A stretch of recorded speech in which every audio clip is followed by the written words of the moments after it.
tell us what your name is. Andrea Parris. Andrea Parris, great. And how old were you when you first received your transplant? I was 27. 27. And what transplant did you receive? I had a heart transplant. Heart transplant. So that's the same as me. That's pretty cool. Yeah. And how old are you now? 28. 28, so it's only a year old. It's awesome. Yes, it's actually a year old this month. So. Ooh, exciting. What was the exact day? September 22nd. Sweet. That's great. Mine was on Friday the 13th. Oh, wow. I know. They actually asked my parents if they still wanted to do the transplant. And they're like, wow. Yeah, are you crazy? Of course. What was the impact like for yourself and your family to have to go through everything and then receive the heart? Well, it was kind of a whirlwind because I found out I was in heart failure on September 1st. So I went from working 2 jobs, actually on my lunch break. I went to the doctor for the 6th time, and I had to request the test, an EKG and a chest x-ray. And then they found out I was in heart failure finally and sent me to the hospital, and I was flown to UAB on my lunch break. So it was kind of a whirlwind. I didn't have time to process everything, and so they tell me I'm going to have a heart transplant, and it was just a whirlwind of emotions for me and my family. That's a lot to happen all at once. Yeah. So how has the transplant actually affected your life afterwards? Do you find you have more energy? Tell me a little bit about that. So I had to move. I was very independent, living in Auburn, working 2 jobs, and I went directly from that to having to move home back with my parents. So it's impacted me in a ton of ways, but I really don't have. At first, I had a ton of energy. They have you on a lot of steroids. Yeah. And I felt immediately better. Like, I didn't realize how sick I was before. But it's kind of been a roller coaster, honestly. It's been all over the place because I felt better, but then you have to adjust to all the immunosuppressants and the medicines and a whole new life, really. Yeah, I understand. What are the pills that you're still on? I couldn't list them all. At first, I was on about 50 pills a day. Now I'm down to 25. I just got off steroids and Valside, which was a big milestone for me. But as far as immunosuppression, I'm on 2 milligrams of Tacro or Prograf in the morning and evening. Are you still taking any prednisone or anything like that? No, so they just took me off steroids this last doctor visit. I'm 22 years post, and they can't take me off of it because I've been on it for so long. Wow. That if they take me off now, that it will just immediate downhill. Wow. Terrible. So you're really, really lucky. Yeah. At first I was on so many, the doctor noted that I was manic. I wasn't sleeping and doing a lot of online shopping, but... Well, you have to do something. I mean, what else is there to do? Yeah. Right? Yeah. And your energy levels now they're really good, right? No? They're actually really low. Right.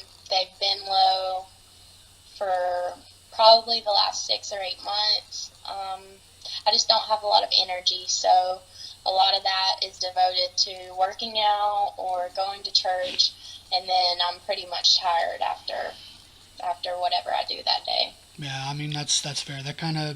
It depends. Sometimes right afterwards they have immediate amounts of energy, and sometimes it can take up to like 2 years or so to level out. But once you have it, you could do anything. It's great. Yeah, I'm ready to get that back. Oh, I can imagine. You want to be able to do everything that you used to be able to do and more. So your life currently now after transplant, how is it for you? Tell me a little bit about that as well. Well, I sort of went from going 90 to nothing, like working 2 jobs, working out, socializing, to having to learn how to slow down and recover from the surgery. Mm-hmm. So now at this point, I'm at a year this month, and I work out daily. I've just started personal training. I serve in church, and I get to volunteer with the Alabama Organ Center, so that's really cool. I get to either go places and share my story, or volunteer with them to try to get people to sign up to be a donor. Tons of doctor visits, and just trying to keep caught up with medicines and everything like that. Yeah. What is it? It's the first 5 years that are the hardest, and then after that, it's okay. So if you can get past 5 years, sounds like therapy now. Yeah, I know and it sounds like it's a long, but it's not. It happens really quickly. Yeah. Which is fantastic. And then hopefully you can start coming down on all those pills over time. Because I think I've got like 3 pills I take a day. Really? Yeah, morning and night, and that gives me hope. Right? It's the tacrolimus, Prograf, prednisone, and Prevestatin. Recently, it was a miracle. I got to travel to Mexico. I got to go on a cruise with my friends from church to Mexico, and that was awesome. But, you're still paranoid in the back of your mind about germs and everything like that. And if I go to my friend's house, I always have my medicines in my purse everywhere I go. I'll stay with friends. I really try not to stay at home, honestly. Try to get as much as you can, right? Yes. You mentioned you went to Mexico. Whereabouts did you go? So we cruised to Costa Maya and Cozumel. Ooh, exciting. That must have been awesome. Yes, it was awesome because I called my transplant coordinator and I was like, so, I know this is a small chance, but can I go? And she was like, and listed all the things I'd have to do. But then when I saw the doctor, he was like, you told her yes? Because I had had stomach problems in Alabama, and he was like, and you want to go to Mexico? Yeah. So they had already told me yes. So that was done. You were going. That was it. Right. Where's the next place that you want to go to? I had a friend offer for us to cruise to the Bahamas, so I haven't asked my doctor about that yet, but I figure if I can do Mexico, then surely that won't be any problem after a year out. No, you should be okay. Once you get certain milestones, they'll give you more freedom. Yeah, I hear that a year is like that big milestone, where they're like, yeah, you can do that after a year. You got that but freedom. I can't. You travel everywhere that you do. I would be paranoid. Well, that's a whole different story altogether. And yes. I sort of do what I want and then tell them afterwards.